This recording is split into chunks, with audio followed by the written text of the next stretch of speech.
हदीस शरीफ में रसूलुल्लाह सल्लल्लाहु अलैहि वसल्लम ने फ़रमाया, जिस शख्स ने दूसरी कौम के साथ सूरतन मुशाबत अख्तियार की उसका अंजाम उसी कौम में होगा। दूसरी कौम की मुशाबत करना ऐसी बुरी मर्ज़ है कि कौमों की हालतें तब्दील हो गईं।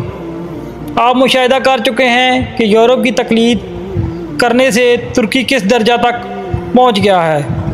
आज उन्हें इस्लामी मसाइल से दिलचस्पी रही ना ही मुसलमान कहलाना इनके नज़दीक काबिल वक़्त हालत समझी जाती है।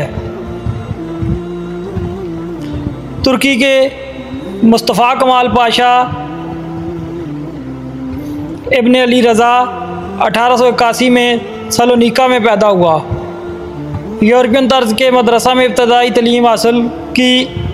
1914 में जब पहली जंग अज़ीम शुरू हुई और तुर्की जर्मनी के साथ बाकायदा जंग अज़ीम में शरीक हो गया, तो 1915 में गैलीपोली के मार्का में मुस्तफ़ा कमाल ने ज़बरदस्त कारनामा अंजाम दिया और 1917 में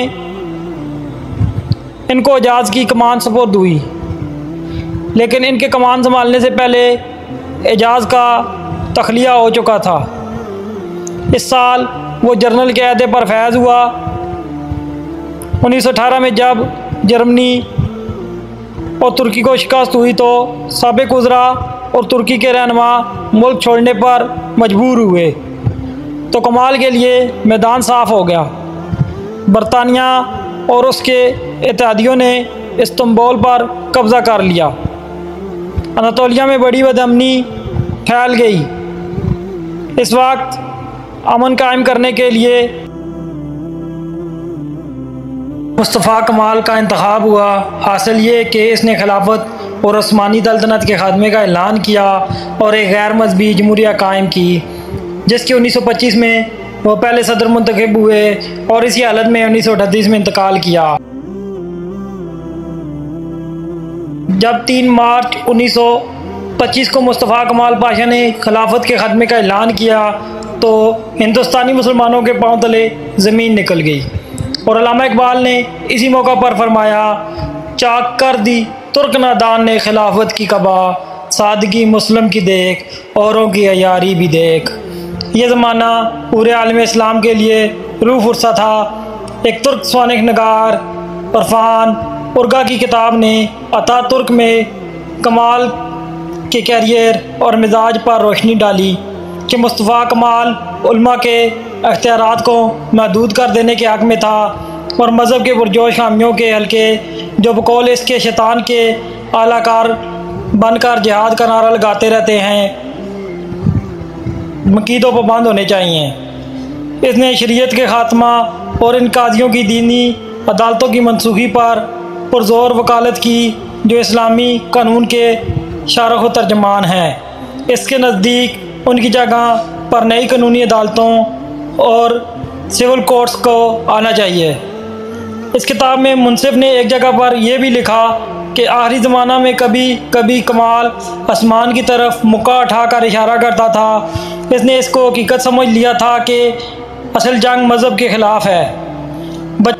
इसके नज़दीक खुदा की कोई ज़रूरत ना थी।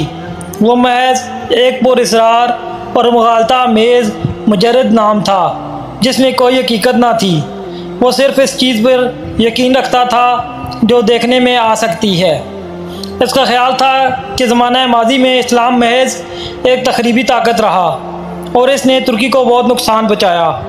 उसने इस हकीकत को नज़रअंदाज कर दिया था कि इस्लाम ही की अता हुई वहदत ने वसी उस्मानी सल्तनत की तमीर की। मुस्तफ़ा कमाल एक गैर मजहबी आदमी था।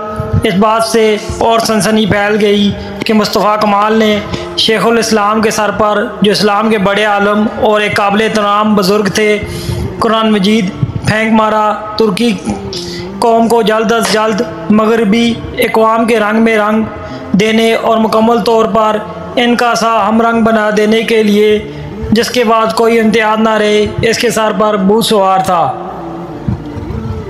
इन्हें तुर्की टोपी और सर के लिबास को खिलाफ कानून करार दे दिया और ऐड का इस्तेमाल लाजमी कर दिया और इस बार में इंतहाई शिद्दत बरती। फसादात इस कदर सख्त थे कि सूरत हाल इंतहाई ख़तरनाक हो गई। हत्ता कि मजहबी हल्का के अफराद जिन्होंने लोगों में जोश पैदा किया था या तो फांसी चढ़ा दिए गए या रूपोश होने पर मजबूर हो गए। मगर कमाल ने कहीं भी रहम और रियायत से काम ना लिया। ऐड की जंग बिलाखिर जीत ली। मुस्तफ़ा कमाल ने अपनी इस फतह को दुनिया पर नुमाया करने के लिए मक्का मुअज़्ज़मा के मोहतर इस्लामी में शिरकत करने के लिए पार्लियामेंट के एक मेंबर अदीब सरवत को अपना नुमाइंदा बनाकर भेजा। अदीब सरवत वाहिद मुसलमान नुमाइंदा था जो ऐड पहने हुए इस मोहतर में शरीक हुआ और दूसरे मुसलमान नुमाइंदों ने इनकदाब के साथ इसका इस्तकबाल किया। हिटलर की तरह इसकी ये खसूसियत थी कि वह शिकस्त और तबाही के मुंह में पहुंचने के बाद भी अपने ख्याल पर जमा रहता था और इससे हटने के लिए तैयार नहीं था। कमाल अतातुर्क ने वाक़तन कौम पर फतह पाई और मुल्क को सेकुलर स्टेट में तब्दील कर दिया, जिसमें इस्लाम को सरकारी मज़हब की हैसियत हासिल नहीं रही। दीन और सियासत में तफरीक हो गई और यह फैसला कर लिया गया कि मज़हब इंसान का ज़ाती मामला है। खिलाफत के इदारा को ख़त्म करके शरई इदारों और महकमों और इस्लामी कानून की शरीयत को मुल्क से बेदखल करके स्विट्ज़रलैंड का कानून दीवानी, इटली का कानून फौजदारी और जर्मनी का कानून बैनुल-अक़वामी तिजारत नाफज किया। दीनी तलीम ममनू करार पाई। पर्दा को खिलाफ कानून करार दिया गया। मखलूत तलीम का नफाज किया गया। अरबी हरूफ की जगह लातीनी हरूफ जारी हुए। अरबी में अजान ममनू करार पाई। कौम का लिबास तब्दील हो गया। गर्ज ये कि अंग्रेज़ मौरख के अल्फाज में कमाल अतातुर्क ने तुर्की कौम और हुकूमत की दीनी एहसास को तोड़ फोड़ कर ख़त्म कर दिया और कौम का नुक्ता नज़र ही बदल दिया। तुर्की के ये एक तरक्की याफ्ता लीडर और सदर का हाल है जिसको यूरोपियन तहजीब का इज़ा हुआ था।